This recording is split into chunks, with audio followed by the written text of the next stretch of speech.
Well, boys and girls, welcome back to the Big Bible Show. We're glad that you're here. And today, what are our phrase of the day? We don't have a word of the day. We have a phrase, I am with you. What does the phrase, I am with you, and a balloon have in common or with our story today? That's what we're going to learn about, an exciting story on the Big Bible Show. We are so glad that you're here with us. Now, boys and girls, our story, we're going to pick up where we've been the last couple of weeks. We left off with Moses. And so we left Moses last. You remember he was born in Egypt. His parents, the Hebrew people, were now being slaves. They were being worked into slavery by the Egyptians and by the Pharaoh. And so remember, Pharaoh tried to destroy all of the children, all the Hebrew boys, because he was afraid they were growing into a great nation that God promised he would make out of the Israelites. And so Moses has been born, and his mother protected him. Remember that story last week? And so she was able to hide him, and one of Pharaoh's daughters found Moses. And remember, Miriam was there, and they were able to go get Moses' mother, and she was able to nurse him and raise him up in his young years and teach him who he really was and his identity in God, and about Abraham, Isaac, and Jacob and the promises of God. And so Moses now he's about 40 years old, and something happens. He goes out to see his people, and remember, they are in slavery. They are being overworked and being very brutal. The Egyptians are. And he sees one of his fellow Hebrew people being beaten by an Egyptian taskmaster. And Moses kills that Egyptian taskmaster. He kills him. He hides the body. He thinks no one saw it, but somebody saw it. And word got back eventually to Pharaoh. And Moses is afraid for his life, and he ends up fleeing and getting out of Egypt. And he ends up down in a place called Midian, out in the desert. And he will eventually marry a daughter of a priest of Midian.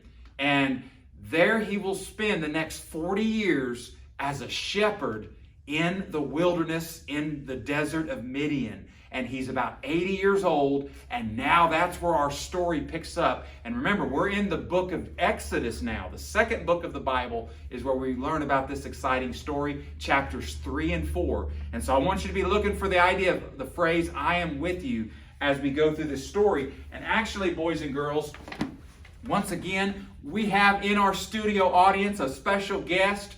Moses himself is with us. Let's welcome him to the Big Bible Show. Hey kids, it's me, Moses. Well, Moses, have a seat. You're looking good. Looking good. For an 80-year-old man? Yeah, I hear you. So we're talking about this incredible story.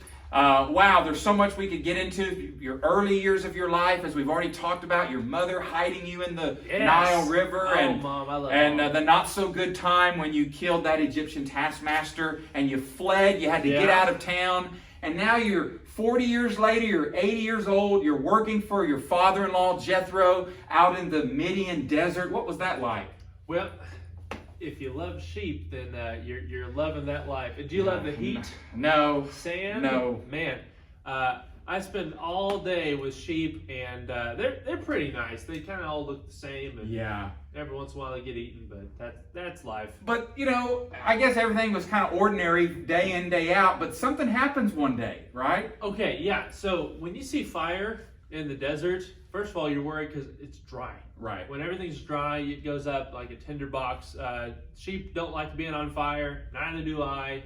I had to go check this out. Right, you see this fire, and something surprises you about this fire, right? What's going on there? If you kids have ever, at home, seen a fireplace, seen stuff being on fire, you can see it's actually like getting smaller, Yeah. Not this time. The burning bush is not really burning, but there's fire all around it. It's not being consumed. You don't see that every day. You never see that. Wow. Yeah. And so you go closer to look, and I guess you hear something. I guess you don't hear a lot of voices normally in the desert, right? When it's just you and nothing. It's just me and the sheep. Right. Ba, ba, ba, right? Not That's much what you conversation out there. I hear, first of all, it says, Moses, take off your sandals. Wow. You're on holy ground. So I did that because, I mean, when a bush talks, you got to listen, right? Right. Turns out, bush was not just a bush, right? Right. It was voice of God. Yeah, and he tells you that that he's the God of Abraham, Isaac, Jacob, your descendants. Yes. Right? I mean, because your mother taught you who you were. That's right. You weren't an Egyptian. You were a Hebrew. Yes. Yeah, pretty big shoes to fill with those ancestors. But these have just been stories. You haven't personally met God. No, you are And correct. now God is saying, hello. I never pictured you as a bush, but here we are. Right. Yeah. And the great thing is, he's got something great. He says that he's heard the cries of your people. Yes. And he's going to save them. Right. And that must have been exciting. You must have been relieved because you loved your people. I want them to be free. Right. But, you had talked earlier about my troubled past. Yeah. I actually tried to step up and I went about it the wrong way. Yeah. Ended up killing a guy. Yeah. Not great. You had your chance. You maybe thought, and you kind of blew it. I blew it. And, I don't want to go back.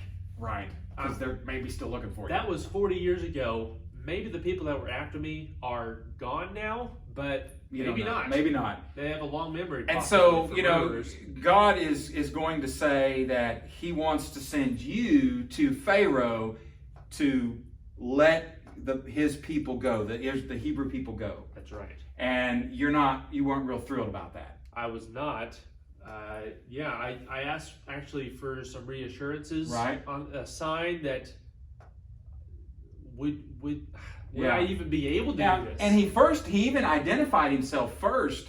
And you ask, one of the things that you asked that, if you go back and say, God, what's his name? Who has sent you, right? And his name, it's kind of an interesting name, he right? did. He said, I am who I am. You tell them that I am sent you. Wow, that's a real unique name. Yes. Yes. And so you're still not, you're just still not sure about all this. And so, God's he says he's going to give proof, some signs. Tell me about these signs. Okay. So 3, I think, signs that I remember. The first one, he said, take your staff, which this staff is made out of wood. You can see, you can hear. And he said, throw that on the ground. And so I did, and ooh, that was loud. And when he said, now pick your staff up again. When I bent down to pick it up, it was it was a snake. Do you guys like snakes? This is not. Don't worry. Don't worry. Whoa. It's not a real snake. Yes. And then, I was like that. The snake was like that. Right. And he said, now throw the snake back on the ground, and pick it up again. And it's a regular staff again. Wow. Pretty cool. That wasn't enough. Yeah, so that's still not quite enough. There's another sign. Not enough. And he gives you an unusual request about putting your hand in your cloak. Yeah, so it was like let me do a little miracle here for you. Put your hand in your cloak, okay? I'm expecting more snakes. Right.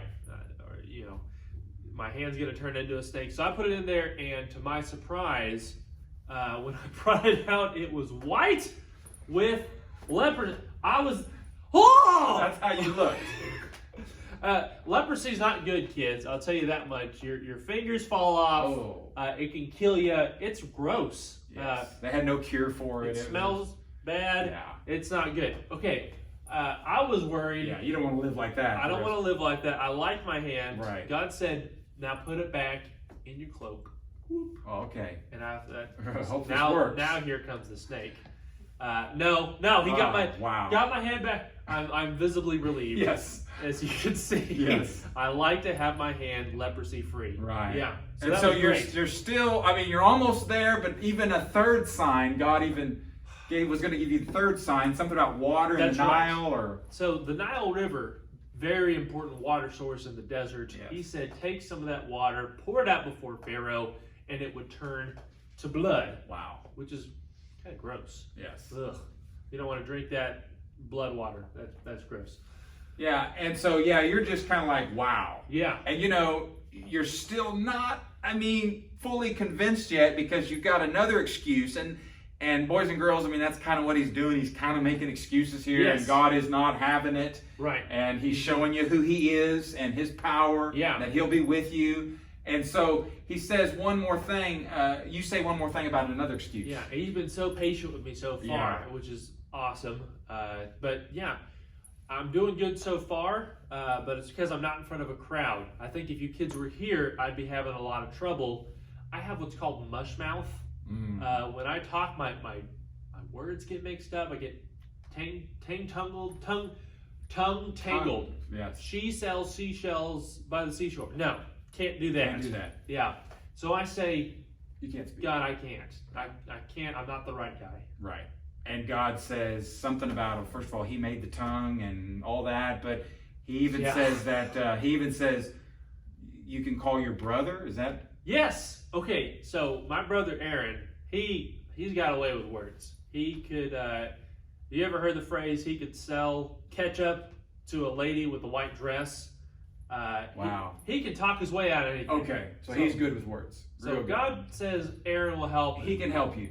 Be your That spokesman. makes me feel better. Yeah, and actually he ends up coming and joining Yeah. you, right? So Yeah, I love out there in Aaron. a reunion in the desert, That's right. You and your bro. Oh, Aaron. Yeah. He's so cool. And you guys are going to have a lot more adventures, and some stuff's going to happen, right? In the coming years. That's right. And the trouble, the team is back together right, again. and really the story, the adventure really begins as you and your brother are indeed going to go back to Egypt and go before Pharaoh, the ruler of that world, that part of the world, and say, God says, let my people go. Whew. Wow. Yeah. And I think that's worthy of continuing this for another week. Oh, man. And that's all the time we got. But, we talked about, what was the phrase we talked about, boys and girls?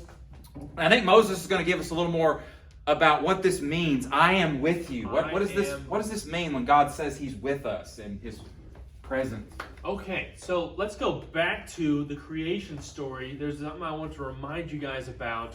When God created the first man, Adam, he actually breathed life into him. So when you breathe, that is because God gave you life. The breath of God is inside you. So every time you breathe, you're reminded, God is with me. Now, you don't always see God. Actually, you just don't. You just don't see God unless... Very few people have. Yeah. And you, really, when you talk about the breath of life, you don't see your breath either. Yeah. Unless it's cold. Really cold. Yeah. I like doing that. It kind of looks cool. Right. But you ever play with balloons, kids? You got to blow that up with your breath. It is lung powered. So you got to... Oh, wow. That's a big balloon. Yeah. Okay, yeah, all of my lungs are now in here. You can see the evidence of my breath in this balloon, even though you can't actually see my breath. Now, you can also see the effects of my breath. You can smell my breath, too. That's not so good. Yeah. But I want to show you this. So God's with us. God's with us, and you may not see him, but you can see his power through you. There you go. Yeah. Ah. God's always with you. Always with us. Yeah, his presence, his power, his strength, even our weak abilities, and God that doesn't stop God. That's right. Because I am with you. That's right. That's all that matters, right? And I think Jesus even said, when you get over to the New Testament and Jesus comes to this earth, God in the flesh, and he lives, he dies, he's resurrected, and before he goes back to heaven, he sends not just his apostles and the disciples, he really sends all of us on a mission and says, I want you to go preach the gospel. Now that's not going to be an easy job. No. The whole world preach the gospel. But he tells us something important. He says, remember, I am with you always. Isn't that something? Yeah. To the end of the age. Now, end of the age. That hasn't happened yet, has it? I don't think it's happened yet. So No. that means right now, Right now. God is with us, and Jesus promised that He would give us the Holy Spirit to be with us, that presence of God to always be with us. Yeah. Wow. Oh, look at that. I am.